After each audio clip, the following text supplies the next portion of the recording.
우리 좌우에 계신 분 한번 인사하겠습니다. 사랑하고 축복합니다.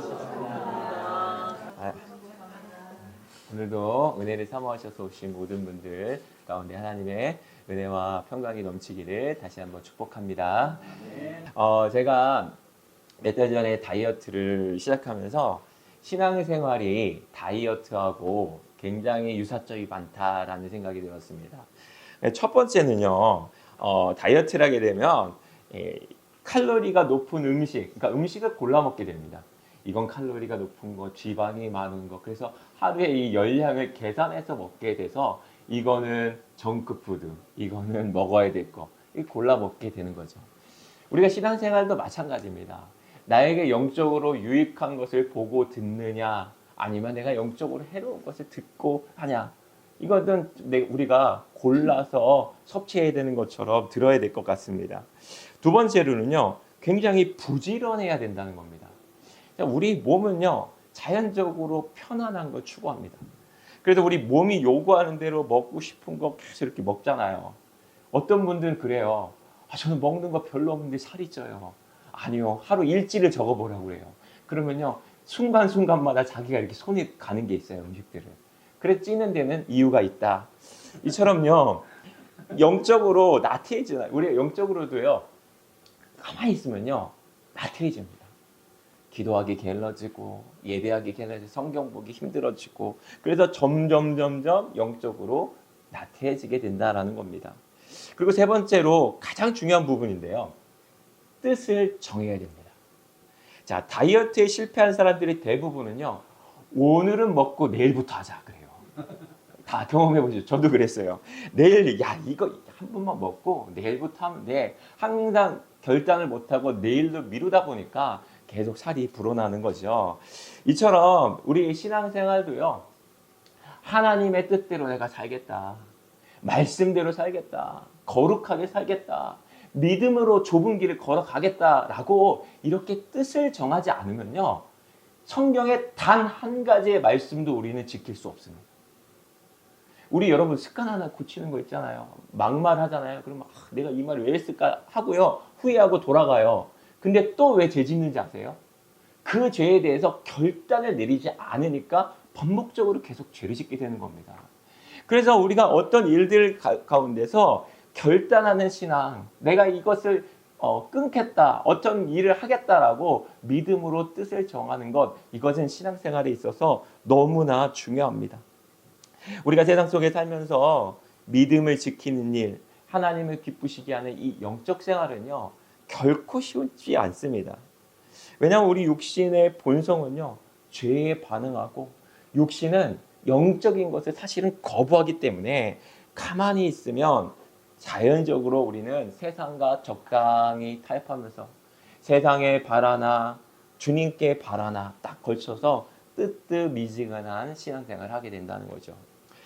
요한계시록 3장 15절 16절에 보시면, 내가 내 행위를 아노니 내가 차지도 아니하고 뜨겁지도 아니하도다. 내가 차든지 뜨겁든지 하기를 원하노라. 내가 이같이 미지근하여 뜨겁지도 아니하고 차지도 아니하니 내 입에서 너를 토하여 버리리라. 여러분, 예수님이 왜 토하신다라고 표현하셨을까요? 역겹기 때문이에요. 역겹기 때문에. 주님의 핏값으로 사신 주님의, 우리는 신부가 되고 거룩한 존재가 되었는데, 우리가 주님의 신부로서 신랑만 바라봐야 되는데, 신부가 세상과 또 다른 남자와 양다리를 걸치고 있었다면 어떤 신랑이 그 신부를 업셋하겠습니까? 마찬가지입니다. 하나님의 부르심과 택하심을 받고 사랑하심을 입은 저와 여러분들에게 이 영적인 지조와 정결을 지키는 것은 너무나 당연하고, 우리의 입장을 분명히 하는 거, 내가 진짜 하나님께 속한 사람인지, 내가 그리스도께 속한 사람인지, 내가 하나님 편에 서는 사람인지, 이거에 대한 입장을 분명하게 해야 되는 것입니다. 호불호가 갈리는 거예요. 안 그러면요, 우리는요, 세상 속에 살지만 세상에 묻혀 사는, 세상 사람과 구별되지 않은 똑같이 사는 사람이 되는 겁니다.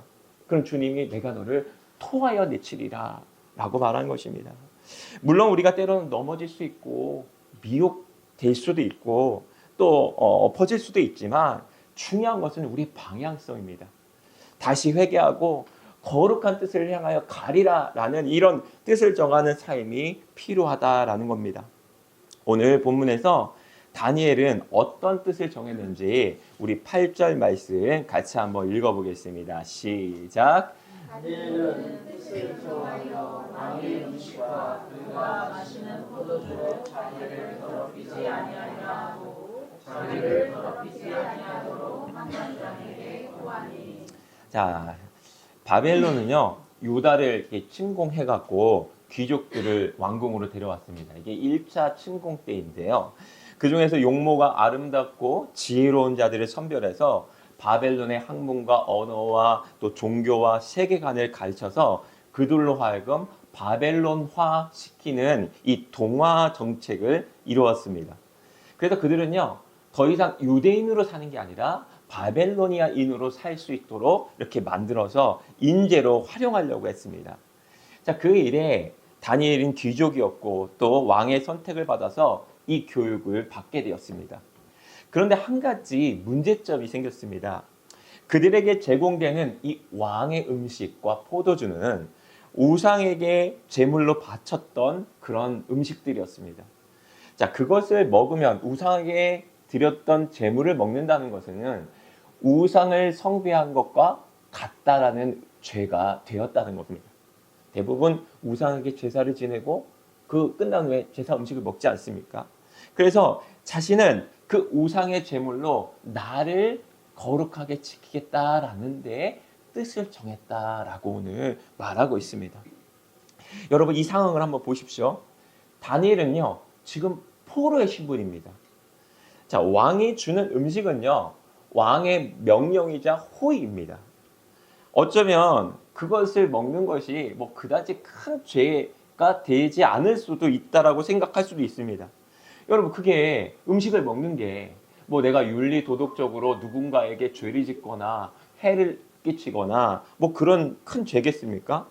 그것도 뭐 신전에 내가 뭐 우상숭배한 것도 아니고 또 포로의 신분인데 왕이 주는 거 그냥 어쩔 수 없이 먹었다라고 말해도 뭐 할 말은 없을 것 같습니다. 그러나 그는 그 우상의 제물, 그 어떻게 보면 지극히 작은 것처럼 보이는 음식의 문제였지만 그것으로 인하여 자기를 지키겠다고 결단을 내렸다는 겁니다. 왜냐하면 그 자기를 지키는 것은 하나님과의 나와의 관계에서 나의 삶을, 나의 몸을 주님께 드리고 싶어하는 삶의 예물, 예배로 자신의 몸을 드리고 싶은 결단이 있었기 때문이었던 것입니다. 여러분 음식 하나 먹는 거, 자기를 더럽히는 거 아무것도 아닌 것처럼 보였지만 자신의 삶을 하나님께 거룩하게 드리고자 하는 마음이 있었다는 것입니다. 한국에서 어떤 청년이 저한테 이런 질문을 한 적이 있어요. 목사님, 음란물 보는 게 죄입니까? 라고 물어봐요. 제가 다른 사람한테 무슨 해를 끼치는 것도 아니고 또 무슨 뭐 악한 짓을 하는 거 다 그냥 보는 것 뿐인데 그게 죄가 됩니까? 라고 물어봤습니다. 자, 여러분 예수 그리스도를 주님으로 영접하셨습니까? 아멘. 아멘이 나오셔야 돼요. 예. 야, 그런데 예수 그리스도를 주님으로 영접하면요 성령님이 우리 안에 오시게 되는 거예요. 그러면 우리 안에 성령이 거하시면 성령님은 우리를 계속 거룩한 길로, 진리의 길로, 생명의 길로 우리를 계속 성화시켜서 그의 나라와 의의 길을 걸어갈 수 있도록 만들어 주시는 겁니다. 그런데 우리가 우리 마음으로 죄를 짓고 하나님께서 가증히 여기시는 것, 세상적인 것들을 우리 마음에 품잖아요. 그러면요 주의 영이 우리에게 견딜 수가 없는 거예요. 그래서 여러분 성경에 보면 뭐라요? 성령을 소멸치 말라라고 말했어요. 성령께서 구속의 날까지 너희 안에서 인치심을 받았으니라 이렇게 말해요. 그래서 성령님과 우리 함께 사는데 우리 마음 가운데 그런 죄들을 계속 품고 보이지 않지만 우리 마음에서의 그 죄를 지면요 성령님이 우리에게서 소멸되고 괴로워하시는 거죠. 그래서 성령이 떠나면요 우리는 타락할 수밖에 없다는 겁니다. 그래서 나를 지킨다라는 것 이것은요 하나님과의 관계에서 거룩함을 지킨다라는 의미가 있는 겁니다. 야고보서 1장 27절에 보면 하나님 아버지 앞에서 정결하고 더러움이 없는 경건은 곧 고아와 과부를 그 환난 중에 돌보고 또 자기를 지켜 새 속에 물들지 아니하는 것이라. 자기를 지켜 새 속에 물들지 않는 것이 경건한 삶이다라고 말하고 있다는 겁니다. 여러분, 당시 다니엘은요, 한 15 정도 되는 청소년이었습니다. 거기에다가 포로의 신분. 여러분, 무슨 포로에게 자유가 있습니까? 먹으라면 먹고 죽으라면 죽는 게 포로입니다. 완전히 파리 목숨이죠. 그럼에도 불구하고 다니엘은 이런 결단을 내렸는데, 이 결단을 내렸었던 이유가 2절 말씀 보시면 이렇게 해석하고 있습니다. 2절 같이 한번 읽어볼게요. 시작. 주께서 유다와 여호야김과 하나님의 저 그릇 얼마를 그의 손에 넘기시매 그가 그것을 가지고 자기 신들의 신전에 가져다가 그들의 몸을 창고에 부었더라. 아멘. 자, 오늘 보면요, 다니엘은 어떻게 했느냐? 주님께서 유다 왕 여호야김과 하나님의 전 그릇 얼마를 그의 손에 넘기셨다. 자, 사람들이 볼 때는요, 바벨론이 강해서 이스라엘이 이겼다라고 생각이 되고, 바벨론 신이 더 이스라엘의 신보다 강하기 때문에 이스라엘을 점령하고 그 성전의 어떤 기구들, 그릇들을 가져갔다라고 해석할 수 있었지만, 다니엘은 이 모든 일들이 하나님께로부터 나온 것이다 라는 것을 인정하는 사건으로 해석했다는 겁니다. 자, 지금 유다가 겪고 있는 이 끔찍한 일은 하나님의 주권 아래 있고 하나님의 계획이 있었다라는 것을 알고 모든 것을 통치하시는 하나님 아래 있었다라는 것을 믿고서 이 모든 일이 유다의 타락의 원인이었다라는 것을 깨닫게 되었다는 것입니다. 여러분, 믿기 어려우실 수도 있지만 유다가 포로로 끌려가기 전에 당시 예루살렘 성전 안에서는요, 어마어마한 우상 숭배가 자양되고 있었습니다. 여인들은요, 그 북쪽 문에서 바벨론 신인 담무스를 위해서 애곡을 하고요. 또 이 장로들은요, 그 밀실에서 온갖 벽에 그냥 곤충 같은 이상한 신들을 하고 거기에 향로를 들여서 이 곤충을 예배하고 있었고, 또 동쪽으로는요, 태양신을 섬겨서 그 태양신에 경배하는 일들이 자행되고 있었다는 것입니다. 자, 유다를 겉으로 봤을 때 이 하나님의 성전이 보여서 유다는 하나님만 섬기는 그런 나라구나라고 보이고, 겉은 화려하고 또 아주 예배를 잘 드리는 사람처럼 보였지만 속을 깊숙이 들여다보니 하나님만 예배해야 되는 그 성전 안에서 각종 우상 숭배가 일어나고 있었다는 겁니다. 마치도 회칠한 무덤이 겉은 화려하나 속에는 그 더러운 것들, 이 뼈다구들이 가득한 것처럼 우상 숭배자들이었다라는 겁니다. 여러분, 하나님은요, 우리의 속사람을 보십니다. 우리 안을 깨끗이 하라, 그러면 겉도 깨끗하리라 말씀하셨습니다. 우리가 아무리 예배를 많이 드리고 봉사를 하고 열심을 내도요, 속사람이 변하지 않으면 아무 소용이 없는 것입니다. 나의 속사람은요, 아무도 없을 때 드러나게 됩니다. 아무도 없을 때 나는 어떤 사람인가? 아무도 보지 않을 때 나는 말씀을 순종하는가? 아무도 인정해주지 않을 때 나는 여전히 하나님께 봉사하는가? 아무도 예배하지 않을 때 나는 예배 자리에 있는가? 모든 사람이 주님을 버리고 떠난다 할지라도 나는 주님을 따라갈 수 있을까? 이것은요, 우리 안에 있는 속사람이 결정되는 것입니다. 자, 이스라엘 백성들이 하나님을 예배하지 않아서 망한 게 아닙니다. 그들은요, 바벨론으로 끌려가는 그날까지 하나님께 제사를 드렸어요. 그러나 그들이 멸망한 이유는 하나님과 우상을 동시에 섬겼기 때문에, 하나님과 세상을 여전히 섬겼기 때문에 주님께서 토하여 내치는 결과가 되었다라는 것입니다. 이스라엘이 하나님의 은혜와 사랑을 다 잃어버리고 거룩해야 될 백성들이요, 세상의 가치관과 또 그런 이방신들을 쫓아서 이렇게 복받으려고 그렇게 우상 숭배를 했다는 겁니다. 이 유다에게 펼쳐진 이 비참한 현실은 죄악의 결과라는 것을 다니엘은 깨닫고서 자신만큼은 하나님 앞에 거룩한 삶을 살아야겠다, 나의 삶을 주님께 드려야 되겠다라고 결단을 하게 됐다는 것입니다. 여러분, 예루살렘에서 자행되고 있는 이 우상 숭배의 죄를 보고서 다니엘은 비통한 마음을 가졌습니다. 여러분, 모든 사람들이 우상 숭배를 하고 모두가 주님을 버려도 나는 주님을 섬기겠습니다. 모든 사람들이 하나님과 우상을 같이 섬기고 세상의 길로 막 가서 양다리를 거쳐도 저만큼은 거룩한 삶을 살아보겠습니다 라고 이렇게 결단을 내렸다는 겁니다. 하나님, 이들을 용서해 주시고 이 예루살렘의 폐역을 용서해 주옵소서 라고 기도했다는 것입니다. 여러분, 하나님은 이 시대 가운데 어떤 사람을 찾으실까요? 에스겔서 9장 4절 보시면 이르시되 너는 예루살렘 성읍 중에 순행하여 그 가운데 행하여 모든 가증한 일로 인하여 탄식하며 우는 자의 이마에 표하라 라고 말해요. 여러분, 아까 전에 말씀드렸지만 예루살렘 안에서, 성전 안에서는요, 이런 우상 숭배가 자행하고 있었습니다. 그런데 이 이스라엘 백성들은요, 날마다 제사를 지냈거든요. 그러면 제사를 지내러 오가면서 우상이 섬겨져 있고 우상에게 경배하고 하는 거 봅니까? 안 봅니까? 보게 되는 거예요. 근데 그 우상 숭배하는 것을 보고도 그들의 마음에 애통이 여겨서 하나님, 이게 어떻게 된 겁니까? 우리가 하나님만 섬겨야 되는데 저 단모스를 섬기고 있고 이 거짓 것들, 태양신을, 자연을 숭배하고 있는데 하나님, 이거 어떻게 된 겁니까? 하나님, 이스라엘을 새롭게 해주세요 라고 기도하는 사람이 없었다는 거예요. 그걸 찾았다는 거. 하나님은 그런 사람의 이마에 표해라. 내가 그 사람 내 사람이야. 내가 그 사람 건져내리라 라고 말했다는 거예요. 여러분, 교회의 정체성은요, 거룩입니다. 만약에 교회에 거룩이 사라지잖아요? 그러면 더 이상 교회로서의 기능은 상실하는 거예요. 여러분, 성도가 뭡니까? 거룩한 무리예요. 거룩한 무리. 우리의 정체성은요, 거룩에 있다는 겁니다. 근데 겉은 화려하고 행사하고 건물은 높게 짓고 뭐 겉으로 보면요, 막 활동이 많으니까요, 교회가 막, 야, 정말 하나님이 살아 움직이는 교회 같다.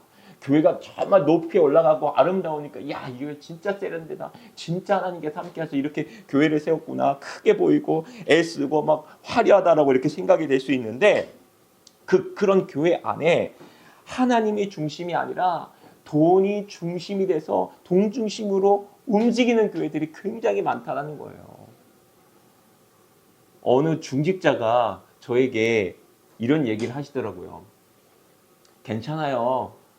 저 사람들 헌금도 안 내는 사람들이에요. 헌금 안 내는 사람들 안 나와도 괜찮다는 거예요. 교회 운영에 도움이 안 된다는 거죠. 충격인 겁니다. 누가 헌금을 많이 내는 사람, 누가 헌금을 안 내는 사람 구별해서요, 그것으로 사람의 가치를 매기고 있더라는 거예요.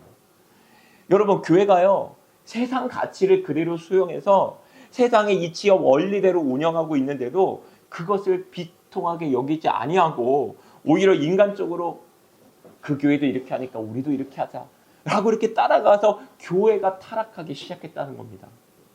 여러분, 과거에는요, 교회가 세상의 빛과 소금의 역할을 감당했어요. 그래서 교회에 다닌다고 하면요, 보증 스포처럼 여기, 야, 저 사람 집사님이래. 그러면요, 이 사람 믿을 수 있는 사람이라고 인정을 해줬습니다. 그런데 오늘날에는 교회가 많아졌는데 세상이 오히려 교회를 걱정하고 있어요. 아, 교회가 거룩해져야 될 텐데 왜 저러냐, 말세다 말세. 그래요. 우리의 성전교회가 작지만 세상의 빛과 소금의 역할을 감당하는 거룩한 교회가 되기를 주의 이름으로 축복합니다. 이 다니엘은 이 거룩한 결단을 내린 결과 어떤 일이 일어났을까요? 9절 말씀 한번 같이 읽어보겠습니다. 시작. 하나님이 다니엘로 하여금 한간에게 은혜와 긍휼을 얻게 하시니라. 아멘. 자, 다니엘의 중심을 보신 하나님의 마음은 어땠을까요? 이 어린 청소년이, 우리 진짜 다니엘 같이 이렇게 어린 아이가 포로의 신분에서도 하나님께 정말 이렇게 마음을 정하고 뜻을 정했던 그 모습이 얼마나 하나님 보시기에 감동이 됐겠습니까? 자, 하나님 보시기에 감동이 되니 하나님께서 사람의 마음을 감동시켜서 그로 하여금 평생에 이 왕의 진미를 피하고 우상 숭배를 하지 않고 자신의 거룩함을 지킬 수 있도록 길을 열어주셨다는 거예요. 여러분, 이게 되게 중요한 겁니다. 자, 하나님은요, 우리의 선택과 결정을 존중히 여기십니다.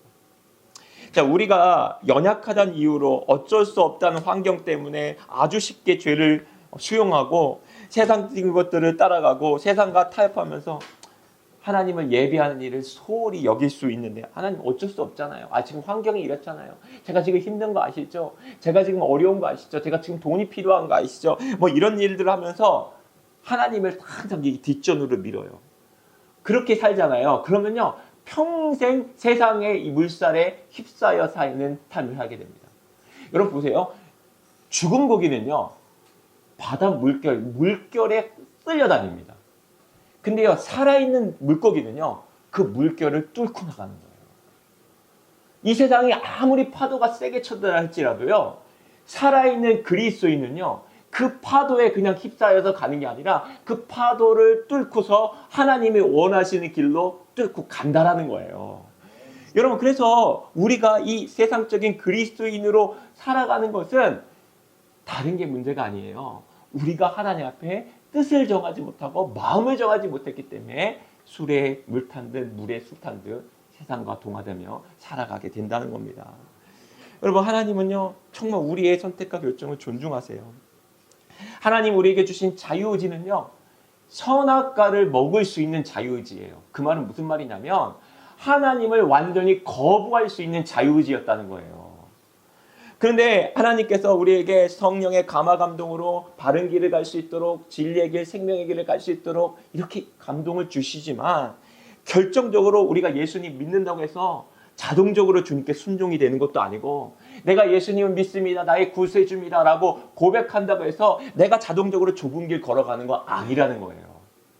우리의 선택과 결정으로, 믿음으로 좁은 길을 따라 순종하고 말씀대로 순종하기로 이 결정할 때에 하나님께서 길을 열어주셔서 그 길을 갈 수 있도록 열어주신다는 겁니다. 아시잖아요. 마리아와 마르다 아시죠? 마르다는 열심히 일을 했어요. 근데 마리아는 예수님 발 밑에서 주의 음성 듣기를 원했어요. 마리아가 화가 났습니다. 예수님, 이렇게 바쁜데 마리아를 좀 얘기해서 나 좀 도와달라고, 나 좀 돕게 해주라고 했더니 예수님 뭐라고 하십니까? 이는 더 좋은 편을 선택했으니 그 누구도 빼앗지 못하리라 했어요. 그 선택과 결정을 주님께서 귀하게 여기시고, 너 그래? 내 말 듣는 걸 사모하니? 너 예배 드리는 걸 사모하니? 그래, 내가 너 평생 예배 드릴 수 있게 해줄게. 너 평생 내 발 밑에서 음성 들을 수 있게 해줄게. 그래서 여러분 보세요. 우리가 은혜를 못 받는 게 아니라요, 은혜를 사모하지 않는 겁니다. 하나님 우리에게 은혜를 주세요. 하나님께서 우리에게 약속을 주셨단 말이에요. 하나님이 우리를 간섭하지 않는 게 아니라 우리가 결단을 내리지 않고 하나님은 찾아가지 않으니까 하나님의 은혜가 우리에게 부어지지 않는다는 거예요. 여러분, 저는 예수님을 안 믿는 가정에 태어났어요. 제가 처음 예수님 믿게 됐어요. 주님을 만나니까 그 수많은 사람들 중에서 나 같은 죄인을 부르시고 택하셨다는 게 얼마나 기쁘고 감사하니, 나 같은 죄인을 용서하신 게 너무너무 행복한 거예요. 이게 진짜 이게 꿈인가 생신가, 너무 기쁘고 앉아도 걸어도 막 너무 기쁜 거예요. 근데 이게 예수님 믿고 한 달이 딱 됐는데 뭐가 왔냐면 설이 왔습니다. 설. 우리 집에 다 과거에 우상 숭배하는 집안이잖아요. 뭐 다 한국은 그렇잖아요. 제사 지내는 가정이잖아요. 제사를 드려야 되는데 저희 그 큰아버지가요, 저희 아버지보다 17살이 많으신데 큰아버지가 굉장히 보수적이고 해병대 2기 출신입니다. 그리고 6.25 참전 용사예요. 이 시청에 이거 꽂았어요. 이거 대학극기. 그래갖고 얼마나 강하신 분이세요.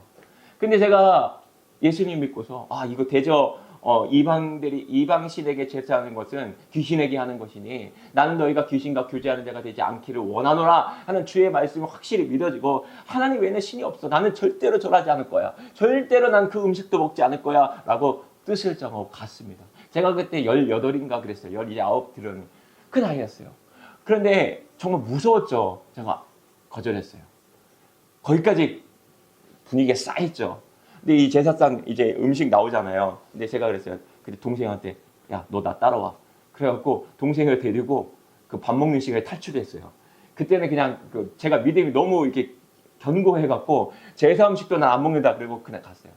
그리고 나서 밥을 한참 다 먹을 시간에 딱 들어왔더니요, 난리가 난 거예요. 저희 아버지가 아버지 들으시면 좀 서운하시겠는데, 야, 이 부모도 없는 새끼야 하면서 막 온갖 핍박. 그 이후로요, 저희 큰아버지가요, 저를 쳐다도 안 보셨어요. 얼마나 분위기가 싸한지. 근데요, 하나님, 그래도 저는 절대로 하나님 살아계시고 분명히 절대 저럴 수 없어요. 그 다음부터 제가 이 설 명절 되잖아요. 저희 아버님 꼭 저를 데려가세요. 이 보수적이라 갖고. 이게 1년에 2번 있지 않습니까? 추석하고.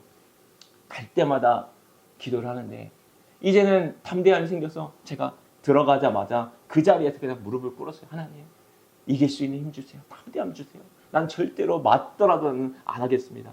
딱 뜻을 전하는데요, 하나님의 평강이 확 오는데, 큰어머니가 뭘 어떻게 하시냐면, 그 다음에 갔더니 딱 음식을 따로 딱 구별해 주면서, 이거는 제사상에 올리지 않은 거니까 이건 먹어도 돼 라고 하면서 저를 존중히 여겨주고, 그 이후로 제사를 지내지 않을 뿐만 아니라 온 가족이 예수님을 믿어서 제사가 끊어지는 역사가 있게 되었다는 것입니다. 여러분, 하나님은요, 우리의 뭐를 보십니까? 중심을 보시는 거야, 중심. 자, 이스라엘 백성들이요, 겉은 화려했는데 이 중심에 세상을 우상 숭배를 한 거예요. 하나님은요, 이 뜻을 정한 다니엘이 이때 이후로 뜻을 정했더니, 다니엘서를 보시면요 나오겠지만, 다니엘 평생에 하나님을 이방 신을 섬겨야 되는 그 땅에서 하나님만 경배하는 사람으로 그의 삶을 열어주셨다는 것입니다. 여러분, 그래서 우리가요, 환경에 핑계를 대면 안 됩니다. 어떤 일 때문에 핑계를 댈 수 없어요. 하나님께서 이렇게 뜻을 정했을 때 어떻게 다니엘을 존귀하게 하셨습니까? 우리 12절에서 16절 한번 읽어보겠습니다. 시작. 청하오니 당신의 종들을 열흘 동안 시험하여 채식을 주어 먹게 하고 물을 주어 마시게 한 후에 당신 앞에서 우리의 얼굴과 왕의 음식을 먹는 소년들의 얼굴을 비교하여 봐서 당신이 보는 대로 종들에게 행하소서. 그가 그들의 말에 따라 열흘 동안 시험하니, 열흘 후에 그들의 얼굴이 더욱 아름답고 살이 더욱 윤택하여 음식을 먹는 다른 소년보다 더 좋아 보이니라. 그리하여 감독하는 자가 그들에게 지정된 음식과 마실 포도주를 제하고 채식을 주니라. 아멘. 야, 뜻을 정했더니 하나님이 15절에 그들의 얼굴을 더욱 아름답고 살이 윤택하여 왕의 음식을 먹는 다른 소년보다 더 좋아 보이게 하시는 은혜를 주셨습니다. 여러분, 하나님께서 이렇게 하나님께 뜻을 정하면요, 하나님이요, 그 사람을요, 보배롭고 존귀하게 만들어 주십니다. 여러분, 돈이 많다고요, 존귀 여김 받는 게 아니에요. 높은 포지션에 갔다고요, 존경받는 게 아닙니다. 우리가 언제 존귀해집니까? 존귀하신 주님이 우리와 함께 하시는 영광이 나타날 때만 존귀해지는 거예요. 그래서 이렇게 다니엘을 존귀하게 하나님께서 얼굴을 광채가 나게 하셔서 하나님이 함께 하시는 것을 보게 하시니, 그 이방 땅에 하나님이 없는 그 땅에서 다니엘 한 사람을 통해서 하나님이 상천하지의 하나님이신 것을 보여주는 그 통로가 되게 되었다라는 것입니다. 그러므로 이 다니엘서가 주시는 하나님의 은혜가 이 결단을 통해서 시작되는 것을 우리는 볼 수가 있죠. 우리 사랑하는 성도 여러분, 하나님을 향한 거룩한 뜻을 정하십시오. 그러면 여러분들을 가로막을 자가 아무것도 없게 되는 것입니다. 그 포로의 신분이었지만, 모두가 자유가 없다라고 말했지만, 그는 자유롭게 하나님을 섬기는 사람이 됐다는 겁니다. 그러 여러분들, 우리의 삶 가운데서도 하나님께 뜻을 정하고 이렇게 믿음을 정하고 마음을 정한다면, 하나님이 우리를 자유롭게 하나님을 경배하고 섬길 수 있는 사람으로 우리를 만들어 주실 것입니다. 뿐만 아니라 우리의 선택과 믿음을 존중히 여기셔서 우리를 보배롭고 존귀하게 여겨주실 뿐만 아니라 우리의 삶 가운데서 하나님이 함께 하시는 간증을 나타나게 해주실 것입니다. 우리가 이렇게 폐역하고 완악한 바벨론 같은 세상 가운데 살고 있지만, 세상에 속하지 않는 거룩한 주님의 신부로 거룩한 삶을 사는 저와 여러분 되시기를 주의 이름으로 축복합니다. 이 시간 우리 말씀을 기억하면서 한번 기도하기 원합니다.